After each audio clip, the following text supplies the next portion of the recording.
तो आइए इस वीडियो में हम लोग विज्ञान के अंतर्गत 5वां चैप्टर कोयला तथा पेट्रोलियम इस चैप्टर की शुरुआत करते हैं, जो आपके आने वाले मेघा छात्रवृत्ति परीक्षा यानी कि एनएमएमएस परीक्षा के लिए काफ़ी महत्वपूर्ण होगा। तो इसलिए आप लोग वीडियो को एक बेहतरीन तरीका से देखिएगा और इस वीडियो के अंदर हम आपको जो भी समझाने का प्रयास करेंगे आप लोग उसको एक बेहतरीन तरीका से समझने का प्रयास कीजिएगा। यदि आप लोग इस वीडियो को शुरू से लेकर के अंतिम तक देख लेते हो तो इस चैप्टर से जो भी क्वेश्चंस आपके एनएमएमएस परीक्षा यानी कि राष्ट्रीय आईएएस मेघा छात्रवृत्ति परीक्षा में पूछे जाएंगे उसका जवाब आप लोग एक बेहतरीन तरीका से दे सकते हो। तो चलिए दोस्तों वीडियो की शुरुआत करते हैं। तो चैप्टर का नाम क्या है? कोयला तथा पेट्रोलियम। तो देखिए इस चैप्टर को शुरुआत करने से पहले हम लोग यही जान लेते हैं कि कोयला किसे कहते हैं और पेट्रोलियम किसे कहते हैं।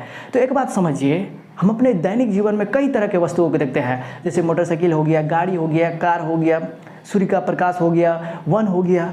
तो जिनमें से कुछ वस्तुओं को देखते हैं जिसका निर्माण मानव ने किया है। तो जिसका निर्माण मानव ने किया है उसको कहते हैं मानव निर्मित वस्तुएं, जैसे कि मोटरसाइकिल हो गया, कार हो गया, मोबाइल हो गया। तो जिसका निर्माण मानव ने किया है उसको मानव निर्मित वस्तुएं कहते हैं। लेकिन जिसका निर्माण मानव नहीं किया है, जिसका निर्माण स्वयं प्रकृति के द्वारा हुआ है, उसको कहते हैं प्राकृतिक संसाधन। जैसे कि मिट्टी को तो हमने नहीं बनाए हैं, आकाश को तो हमने नहीं बनाए हैं, सूर्य का प्रकाश, वायु, ये सब को तो मनुष्य नहीं बनाया है। तो ये सबको कहते हैं प्राकृतिक संसाधन। तो प्राकृतिक संसाधन को दो भागों में बांटा गया है।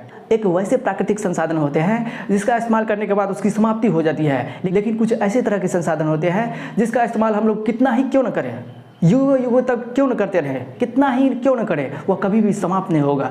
तो ऐसे संसाधन जो कभी भी समाप्त नहीं होते हैं उसको कहते हैं अक्षय प्राकृतिक संसाधन। यानी कि प्राकृतिक संसाधन को हम लोग दो भागों में बांटे हैं, एक समाप्त होने वाले प्राकृतिक संसाधन और दूसरा समाप्त नहीं होने वाले प्राकृतिक संसाधन, जिसको हम लोग कहते हैं अक्षय प्राकृतिक संसाधन। अक्षय मतलब नहीं, अक्षय का मतलब जो कभी भी समाप्त नहीं हो सकता है। तो ऐसे संसाधन है सूर्य का प्रकाश, वायु, ये सब कभी भी समाप्त होगा, आप कितना ही यूज क्यों न करें। तो इतने सारे बातों को समझ गए हैं। तो आइए अब हम लोग इस चैप्टर को शुरुआत करते हैं। इस चैप्टर का नाम क्या है? कोयला तथा पेट्रोलियम। देखिए कोयला तथा पेट्रोलियम एक प्रकार का जीवाश्म ईंधन है। अब बोलेगा सर जी ये जीवाश्म ईंधन क्या होता है? तो जीवों के मृत अवशेष से बना ईंधन को कहते हैं हम लोग जीवाश्म ईंधन। फिर कहिएगा सर जी ईंधन किसे कहते हैं? तो दुनिया का कोई भी वस्तु जिसको हम लोग जलाते हैं, जलाने के बाद वह ऊष्मा तथा प्रकाश दे, उसी को कहते हैं ईंधन। जैसे हम लोग कोयला को जलाते हैं, लकड़ी को जलाते हैं, पेट्रोलियम, डीजल, ये सब को जलाते हैं तो ऊष्मा देता है, हीट देता है ना, और इसके बाद प्रकाश भी देता है। इसका मतलब ये सारे क्या है? ईंधन है। इसके बारे में समझ गए। यानी कि कोयला तथा पेट्रोलियम एक जीवाश्म ईंधन है। जीवों के मृत अवशेष का मतलब यह हुआ कि सजीव प्राणियों के मृत अवशेष, मरे हुए भाग से जो ईंधन बनता है उसी को कहते हैं जीवाश्म ईंधन। अभी भी आप जीवाश्म ईंधन के बारे में नहीं समझे कि जीवाश्म ईंधन कहते किसको है। तो आइए ना, कोयला तथा पेट्रोलियम का निर्माण किस तरह से होता है, यदि इस बात को आप लोग जान जाइएगा ना तो ये जीवाश्म ईंधन क्या होता है स्वतः ही आप लोग आसानी से समझ जाइएगा। देखिए ये बात कई हजारों लाख वर्ष पहले की है, जिस समय मनुष्य की जनसंख्या कम थी। ये बात कई हजारों लाखों वर्ष पहले की है। उस समय मनुष्यों की जनसंख्या कम थी, आज मनुष्य की जनसंख्या ज़्यादा है, जिसके कारण से आज क्या करता है, पेड़ पौधा को काट करके खेती बाड़ी करता है, वहाँ पर फैक्ट्री लगाता है, तरह तरह के काम करते हैं, घर बनाते हैं। उस समय तो ये बात बहुत पहले की कर रहे हैं। उस समय तो मनुष्य की जनसंख्या कम थी, तो उस समय पेड़ पौधों की जनसंख्या ज़्यादा थी। और जिस तरह से आज भूकंप देख रहे हैं, बाढ़ आ रहा है, कई तरह के प्राकृतिक घटनाएँ आ रही है, ठीक उसी तरह पहले भी बाढ़ भूकंप आता था। तो इन सब के कारण से बाढ़, भूकंप, तरह तरह के प्राकृतिक घटना के कारण से ये जितने भी पेड़ पौधा थे ना, मिट्टी में धीरे धीरे दबते गए, धीरे धीरे और बाढ़ और भूकंप के आने के कारण से और नीचे चलते गए। यानी कि जो भी पेड़ पौधा था धीरे धीरे बाढ़ आने के कारण से, हम लोग जानते हैं, अक्सर देखते भी हैं कि बाढ़, भूकंप ये सब आते रहता है, जिसके कारण से ये क्या हुआ, जितने भी पेड़ पौधा थे ना ये धीरे धीरे इतना गहराई तक चले गया कि एक समय ऐसा आया कि इसका संपर्क ऑक्सीजन से टूट गया। हम लोग यह भी जानते हैं कि गहराई के साथ टेम्परेचर बढ़ता है। टेम्परेचर बढ़ने का मतलब क्या हुआ, आप जब भी गहराई में जाइएगा, जितना गहराई में जाइएगा उतना आपको हीट लगेगा, गर्मी लगेगा। और आप में से बहुत सारे स्टूडेंट इस बात को भी जानते होंगे कि नदी में गहराई के साथ क्या होता है, दाब बढ़ता है। एक बात जानिए, आप लोग नदी में या कहीं पोखर में डुबकी लगाते होंगे तो जितना गहराई जाइएगा ना, नदी में जितना गहराई जाइएगा ना किसी धार में, तो वह उतना आपको दाबेगा। यानी कि इस बात की जानकारी हम लोगों को पहले से मालूम है कि गहराई के साथ टेम्परेचर बढ़ता है, गहराई के साथ टेम्परेचर यानी कि तापमान बढ़ता है और गहराई के साथ दाब भी बढ़ता है।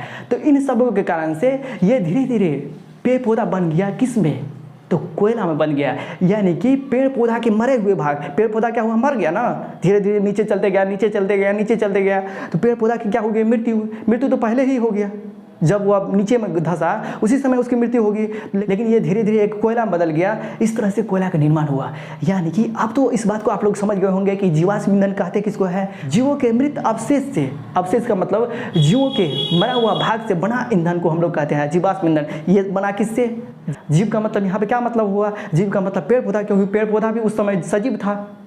बाढ़ भूकंप आने के कारण से तब न उसकी मृत्यु हुई, तब न गहराई में धीरे धीरे जाते गया। एक समय ऐसा आया कि उसका संपर्क वायु से टूट गया, ऑक्सीजन से टूट गया, और गहराई के साथ हम जानते हैं कि टेम्परेचर और दबाव दोनों बढ़ता है, जिसके कारण से ये धीरे धीरे पेड़ पौधा बन गया कोयला में। कोयला एक ठोस कठोर पदार्थ होता है। कोयला को हम लोग जब वायु की उपस्थिति में जलाते हैं तो ये कार्बन डाइऑक्साइड देता है। कार्बन डाइऑक्साइड जो हमारे लिए हानिकारक होता है, मनुष्य के लिए कार्बन डाइऑक्साइड हानिकारक होता है, जबकि पेड़ पौधा के लिए क्या होता है? लाभदायक होता है। पेड़ पौधा जितने भी कार्बन डाइऑक्साइड वायुमंडल में रहते हैं उसका अवशोषण करते हैं, तब ना हम लोग क्या करते हैं? कार्बन डाइऑक्साइड छोड़ते हैं, और पेड़ पौधा क्या देता है? हम लोग को ऑक्सीजन देता है। यानी कि जो भी हम कार्बन डाइऑक्साइड छोड़ते हैं वह लेता कौन है? तो पेड़ पौधा लेता है। यानी कि ये कोयला तथा पेट्रोलियम जीवाश्म ईंधन है। अब तो पता चल गया होगा कि ये जीवाश्म ईंधन कहते किसको है। जीवाश्म ईंधन हम लोग के लिए फायदेकारी है, इसके साथ साथ हानिकारक भी होता है, क्योंकि जब भी हम कोयला तथा पेट्रोलियम का इस्तेमाल करते हैं इनसे धुआं निकलती है जो पर्यावरण को प्रदूषित कर देती है। और इसके बाद ये अनवीकरणीय संसाधन है। अब बोलिएगा सर जी अनवीकरणीय संसाधन किसे कहते हैं? तो अनवीकरणीय संसाधन उस संसाधन को कहते हैं जिसका एक बार इस्तेमाल कर लेंगे ना तो उसका फिर हम बार बार इस्तेमाल नहीं कर सकते हैं। मान के चलिए एक बार कोयला का इस्तेमाल कर लेंगे ना, कोयला तथा पेट्रोलियम का एक बार इस्तेमाल कर लेंगे ना, तो फिर इसको बनने में हजारों लाखों वर्ष लग जाएगा। तो इसीलिए इसको कहते हैं अनवीकरणीय संसाधन। उस संसाधन को कहते हैं जिसका इस्तेमाल हम लोग बार बार नहीं कर सकते हैं, फिर उन्हें प्राप्त करने के लिए हम लोगों को लंबा समय तक इंतजार करना पड़े, उसी को कहते हैं अनवीकरणीय संसाधन। जैसे खनिज हो गया, कोयला हो गया, पेट्रोलियम हो गया। जबकि नवीकरणीय संसाधन उस संसाधन को कहते हैं जिसका इस्तेमाल बार बार कर सकते हैं, जैसे कि वन हो गया, जल हो गया, ये सब क्या है? नवीकरणीय संसाधन है। हालांकि नवीकरणीय संसाधन भी खत्म होगा तब ना उसको कहते हैं समाप्त होने वाले संसाधन। प्रकृति में भी दो तरह के संसाधन होते हैं, एक होता है अक्षय जो कभी समाप्त नहीं होगा, जैसे कि सूर्य का प्रकाश, वायु, ये कभी समाप्त नहीं होगा। एक होता है समाप्त होने वाले प्राकृतिक संसाधन, जैसे वन हो गया, जल हो गया, ये सब क्या है? समाप्त होने वाले संसाधन है। फिर भी इसको नवीकरणीय संसाधन कहते हैं। क्यों? क्योंकि इसकी प्राप्ति पुनः संभव है, क्योंकि इसको प्राप्त करने के लिए फिर लंबा समय तक इंतजार नहीं करना पड़ता है। क्या एक गिलास पानी पी लेते हैं तो फिर कल जाके चला सकते हैं ना, फिर पानी ले सकते हैं ना। एक बार क्या वन को इस्तेमाल कर लेंगे, पेड़ पौधा का इस्तेमाल कर लेंगे, तो क्या 5-6 महीना में फिर वन या पेड़ पौधा नहीं लगा सकते हैं, नहीं उगा सकते हैं। तो इसका उपयोग हम लोग बार बार कर सकते हैं नवीकरणीय संसाधन का। तो इसके बारे में समझ गए। अब ये कोयला के प्रकार के बारे में जानकारी प्राप्त करते हैं। तो कोयला मुख्य रूप से 4 प्रकार के होते हैं, जिसमें पहला होता है एंथ्रासाइट, दूसरा होता है बिटुमिनस, तीसरा होता है लिग्नाइट, चौथा होता है पीट। यानी कि पहला एंथ्रासाइट, बिटुमिनस, लिग्नाइट, पीट, ये 4 तरह के कोयला पाए जाते हैं। यानी कि 4 प्रकार के कोयला पाए जाते हैं, जिसमें से सबसे बढ़िया उत्तम कोटि का कोयला कहा जाता है एंथ्रासाइट को। इसके बाद बिटुमिनस, लिग्नाइट, सबसे अंतिम निम्न कोटि का कोयला होता है पीट। इसके बारे में समझ गए। यानी कि कोयला के कितने प्रकार पाए जाते हैं। सबसे बढ़िया कोयला किसे कहा जाता है? तो कहते हैं किसको? एंथ्रासाइट को सबसे उच्चतम कोटि का कोयला कहा जाता है। क्यों कहा जाता है? क्योंकि इसमें कार्बन की मात्रा ज़्यादा रहती है। किस में? एंथ्रासाइट में। तो जिस पदार्थ में कार्बन की मात्रा ज़्यादा रहती है वह अत्यधिक मात्रा में एक बेहतर तरीका से जलता है, उसमें ऊष्मा ज़्यादा मिलती है, एक बेहतरीन तरीका से जलता है। इतना बात तो समझ गए। जिसमें कार्बन की मात्रा ज़्यादा होती है वह बढ़िया तरीका से जलता है। तो एंथ्रासाइट में कार्बन की मात्रा सबसे ज़्यादा होती है, 90 से 95%। इसके बारे में हम आपको अंतिम में बताएंगे, आप लोग टेंशन मत लीजिए, हम सारे क्वेश्चंस को बताएंगे। इसके बाद देखिए कोयला के उत्पाद क्या होते हैं, यानी कि कोयला से क्या क्या बनते हैं। कोक होता है, कोक का इस्तेमाल हम लोग फैक्ट्रियों में करते हैं। कई प्रकार के धातुओं के निष्कर्षण में भी इसका इस्तेमाल करते हैं, कोक का इस्तेमाल, जैसे कि लोहा हो गया, जिंक हो गया, धातुओं की प्राप्ति करने के लिए इसी कोक का इस्तेमाल करते हैं। इसके बाद देखिए कोलतार, कोलतार के बारे में कौन नहीं जानता है। रोड बनाने में, सड़क बनाने के लिए अलकतरा, अलकतरे को कहते हैं कोलतार, इसको बनाने में, यानी कि सड़क बनाने में। लेकिन आजकल हम लोग कोलतार के स्थान पर बिटुमेन जो एक पेट्रोलियम का एक पदार्थ होता है उसका इस्तेमाल करते हैं। कभी पूछेगा आजकल पक्की सड़कों के निर्माण में किसका इस्तेमाल किया जाता है, तो बिटुमेन कहेंगे। कोलतार का भी इस्तेमाल किया जाता है। कोलतार का मतलब क्या हुआ? अलकतरा का भी इस्तेमाल किया जाता है, लेकिन आज हम लोग बिटुमेन का ज़्यादा इस्तेमाल कर रहे हैं। इसके बाद देखिए कोयला गैस, यानी कि कोयला से क्या क्या बनता है, तो कोक बनता है, कोलतार बनता है, इसके बाद देखिए कोयला गैस बनता है। ये सब के बारे में जान गए। कोयला का इस्तेमाल कहाँ कहाँ करते हैं, कहाँ नहीं करते हैं, ये बात समझिए ना। अब देखिए कोयला का कहाँ कहाँ हम लोग इस्तेमाल करते हैं, तो खाना बनाने में, इसके बाद विद्युत उत्पादन करने के लिए, यानी कि ताप विद्युत संयंत्र में। ताप विद्युत संयंत्र में क्या करते हैं, कोयला को पूरा चूर्ण बना देते हैं, तो वह बढ़िया तरीका से जलता है। जब जलता है तो उसका उपयोग हम लोग तापीय संयंत्र में करते हैं। इससे क्या होता है, भाप बनाया जाता है, और भाप की सहायता से क्या होता है, टरबाइन को चलाया जाता है, जिससे हम लोग को इलेक्ट्रिसिटी प्राप्त होती है, यानी कि विद्युत उत्पादन में। और प्रारंभिक समय में, प्राचीन समय में रेलगाड़ी किससे चलता था, तो कोयले से नहीं चलता था। कोयला को जलाते थे, फिर इससे क्या होता था, भाप बनता था, तब ना हम लोग कहते थे भाप से चलने वाले इंजन का उसका जेम्स वाट ने किया था। तो कोयला का इस्तेमाल कभी भी खत्म नहीं होगा। कोयला का इस्तेमाल हमारे दैनिक जीवन के लिए काफ़ी महत्वपूर्ण है, लेकिन ये आणविकरणीय संसाधन है। लेकिन जिस तरह से हम लोग आज इसका इस्तेमाल कर रहे हैं, आने वाले पीढ़ी को नहीं मिलेगा, क्योंकि हम लोग अंधाधुन इसका इस्तेमाल कर रहे हैं। इसलिए ये आणविकरणीय संसाधन है। और कोयला तथा पेट्रोलियम को जलाने से हम लोगों को क्या मिलता है, हम लोगों को कई तरह की हानियाँ भी मिलती है, कई तरह के प्रदूषणकारी होते हैं। इसके बारे में समझ गए, कोयला के बारे में सब कुछ। अब आइए पेट्रोलियम के बारे में जानते हैं। पेट्रोलियम भी एक प्रकार का जीवाश्म ईंधन है। अब आइए पेट्रोलियम का निर्माण, पेट्रोलियम बनता किस तरह से है, इसको जानने का प्रयास करते हैं। तो ये बनता है समुद्र में रहने वाले छोटे छोटे जीव, समुद्र में रहने वाले छोटे छोटे जीव, समुद्री घास क्या होता है, नीचे स्तर पे चले जाते हैं, समुद्र के निचले स्तर पे चले जाते हैं। और हम लोग जानते हैं कि समुद्र में कई दिशाओं से पानी आता है। सब पानी कहाँ जाकर मिलता है, समुद्र में न मिलता है। क्या पानी आता है तो सिर्फ पानी ही लेकर आता है, उसके साथ मिट्टी भी लेकर आता है। इसके कारण से समुद्र में रहने वाले छोटे छोटे जीव, समुद्री घास, धीरे धीरे ये भी नीचे चले जाते हैं, क्योंकि हम लोग जानते हैं तरह तरह से पानी आता है, तरह तरह की नदियों से पानी आता है, और पानी अपने साथ मिट्टी को भी ले जाता है। और मिट्टी के कारण से धीरे धीरे ये भी गहराई के साथ चले जाता है, गहराई में जाते रहता है। एक समय ऐसा निश्चित आता है कि इसका भी संपर्क ऑक्सीजन से टूट जाता है। और हम ये जानते हैं, बार बार कहते हैं कि गहराई के साथ टेम्परेचर बढ़ता है और प्रेशर भी बढ़ता है। इन सबों के कारण से धीरे धीरे ये बदल जाता है पेट्रोलियम में। और पेट्रोलियम का ही उत्पाद होता है पेट्रोल, डीजल, केरोसिन तेल, पैराफिन मोम, स्नेहक, ये सब किससे बनता है, तो पेट्रोलियम से ही बनता है। तो समझ गए ना कि इसका भी निर्माण समुद्र में रहने वाले छोटे छोटे जीव, समुद्री घास से हुआ है पेट्रोलियम का निर्माण। तो समुद्र में रहने वाले छोटे छोटे जीव एवं घास के मृत अवशेष, क्योंकि वह जब नीचे गहराई में जाता है तो मर जाता है, मरने के बाद जो उसके अवशेष से, उसका बचा हुआ भाग से जो बनता है ईंधन, उसी को कहते हैं जीवाश्म ईंधन। यानी कि कोयला तथा पेट्रोलियम क्या है, एक प्रकार का जीवाश्म ईंधन है। इतने बेहतरीन तरीका से कौन समझाएगा। जब तक आप लोग एक बेहतरीन तरीका से नहीं समझिएगा, तब तक आपका रिजल्ट कैसे बेहतर आएगा। समझ गए। यानी कि हम लोग को पेट्रोलियम से क्या क्या चीज़ का निर्माण होता है, पेट्रोल, डीजल, केरोसिन, पैराफिन मोम, स्नेहक, प्राकृतिक गैस, ये सब क्या है, पेट्रोलियम का ही एक उत्पाद है। आइए बोर्ड पर हम क्या लिखे हैं, इसको भी एक बार पढ़ लीजिए। देखिए यहाँ पे है अक्षय प्राकृतिक संसाधन, जैसे सूर्य का प्रकाश, वायु, इसके बारे में तो बता दिए, जिसका कभी क्षय नहीं होता है, जो कभी समाप्त नहीं होता है। मृत वनस्पति के धीमे प्रक्रम द्वारा कोयले में परिवर्तन को कार्बनीकरण कहते हैं, क्योंकि कार्बनीकरण का मतलब क्या हुआ, ये मृत वनस्पति में, पेड़ पौधा में कार्बन पाए जाते हैं, इसलिए इसको कहते हैं कार्बनीकरण। ये क्वेश्चन आपके आने वाले एग्जाम की दृष्टि से काफ़ी महत्वपूर्ण है। मृत वनस्पति के धीमे प्रक्रम द्वारा कोयले में परिवर्तन को क्या कहते हैं, तो कार्बनीकरण कहते हैं। इस तरह से क्वेश्चन पूछा जाएगा।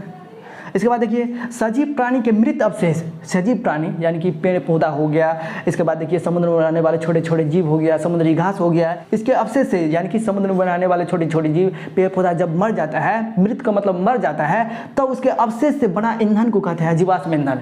इसके बारे में आप लोग समझ गए होंगे, समझ गए ना। तो इतने सारे बातों की यदि समझ गए हो तो समझिए ना, इस चैप्टर से जो भी क्वेश्चन पूछा जाएगा ना, तो उसका जवाब आप लोग एक बेहतरीन तरीका से दे सकते हैं। अब आइए कुछ और पेट्रोलियम के बारे में एक बेहतरीन तरीका से जानने का प्रयास करते हैं।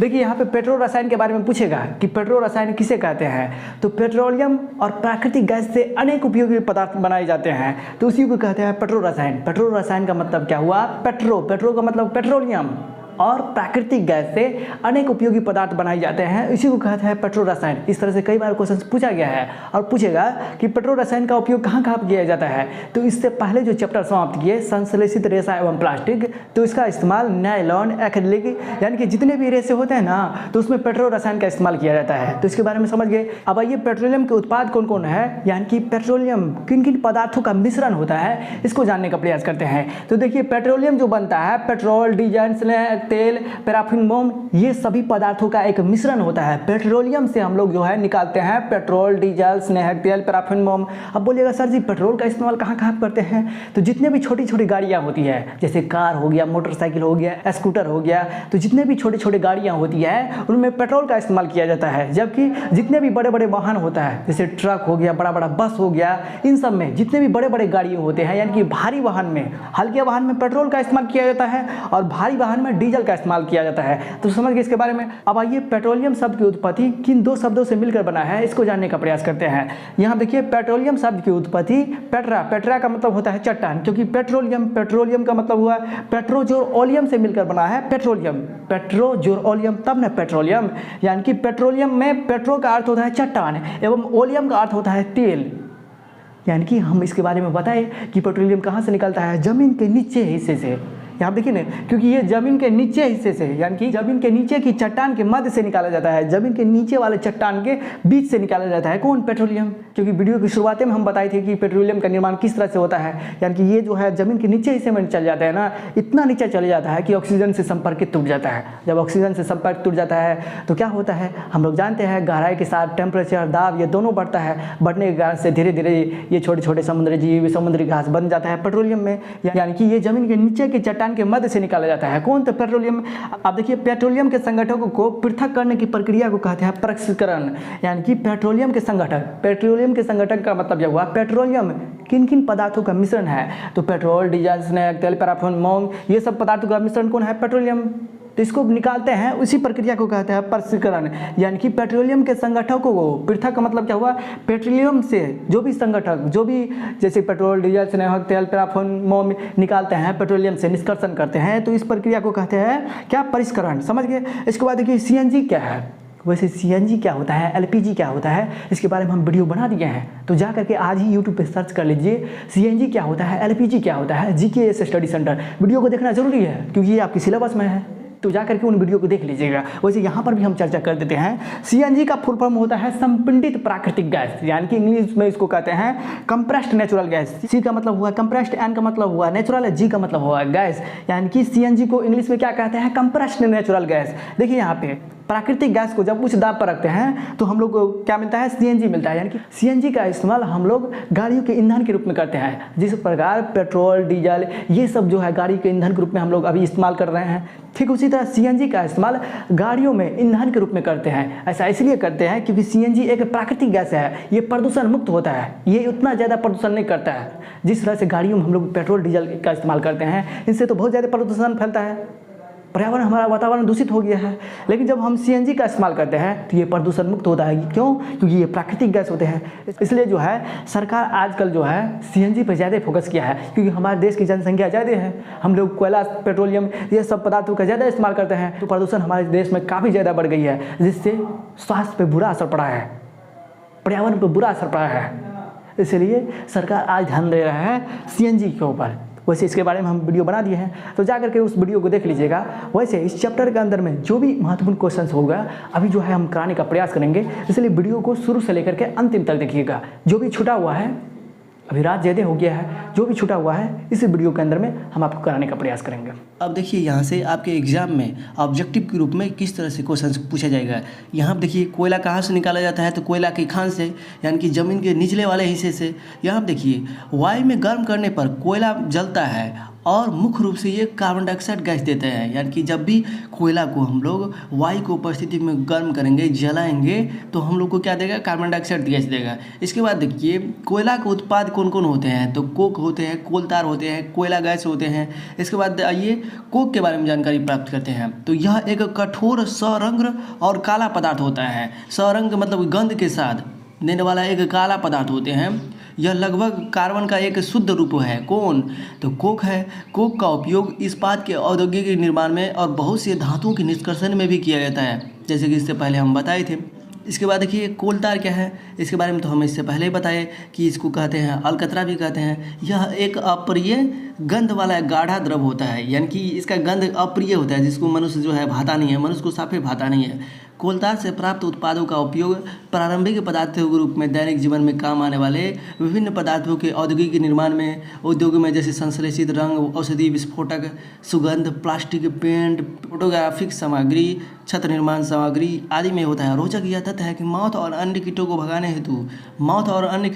हेतु प्रयोग में लाई जाने वाली नेफ्थलीन की गोलियां भी कोलतार से प्राप्त की जाती है। देखिए यहाँ से कहेगा कि नेफ्थलीन की गोलियां कहाँ से प्राप्त की जाती है, तो कोलतार से। कहेगा कि विस्फोटक में, सुगंध, प्लास्टिक में, ये संश्लेषित रंग में, छत निर्माण में किसका इस्तेमाल किया जाता है, तो अलकतरा का किया जाता है, यानी कि कोलतार का इस्तेमाल किया जाता है। आजकल पक्की सड़कों के निर्माण में कोलतार के स्थान पर पेट्रोलियम उत्पाद बिटुमेन का इस्तेमाल किया जाता है। इस तरह से सारे क्वेश्चंस को आप लोग याद करते जाइएगा, यही से ऑब्जेक्टिव क्वेश्चंस पूछा जाएगा। कोयले के प्रक्रम द्वारा कोक बनाते समय कोयला गैस प्राप्त होती है, यानी कि कोयले के प्रक्रम द्वारा कोक बनाते समय, कोके बनाते समय जो है जो गैस निकलता है कोयला से, इसलिए कहते हैं उसको कोयला गैस। इसके बाद यह कोयला प्रक्रमण संयंत्रों के निकट स्थापित बहुत से उद्योगों में ईंधन के रूप में उपयोग की जाती है। समझ गए ना। लंदन में 1810 में, कहाँ पूछेगा कि लंदन में 1810 ईस्वी में तथा न्यूयॉर्क में 1820 ईस्वी के आसपास कोयला गैस का उपयोग प्रथम बार सड़कों पर रोशनी के लिए किया गया था। आजकल इसका उपयोग रोशनी के बजाय ऊष्मा के स्रोत के रूप में किया जाता है। कहेगा कि कहाँ पर कोयला गैस का इस्तेमाल सड़कों पर रोशनी के रूप में किया गया था, तो लंदन में और न्यूयॉर्क में। लंदन में 1810 ईस्वी में और न्यूयॉर्क में 1820 ईस्वी में। तो इस तरह से आप लोगों को सारे क्वेश्चंस को याद करना है। इसके बाद देखिए, विश्व का पहला तेल का कुआं पेंसिल्वेनिया अमेरिका में 1859 में प्रवेधित ड्रिल किया गया था। 8 वर्ष बाद 1867 के असम के माकुम नामक स्थान पर तेल का पता चला। भारत में तेल असम, गुजरात, बम्बई, हाई, गोदावरी तथा कृष्ण नदियों के बेसिन में पाया जाता है। कहेगा कि भारत में तेल कहाँ पाया जाता है, तो गुजरात, बम्बई, हाई, गोदावरी तथा कृष्ण नदियों के बेसिन में पाया जाता है। विश्व का सबसे पहला तेल कुआं का नाम क्या है, तो पेंसिल्वेनिया।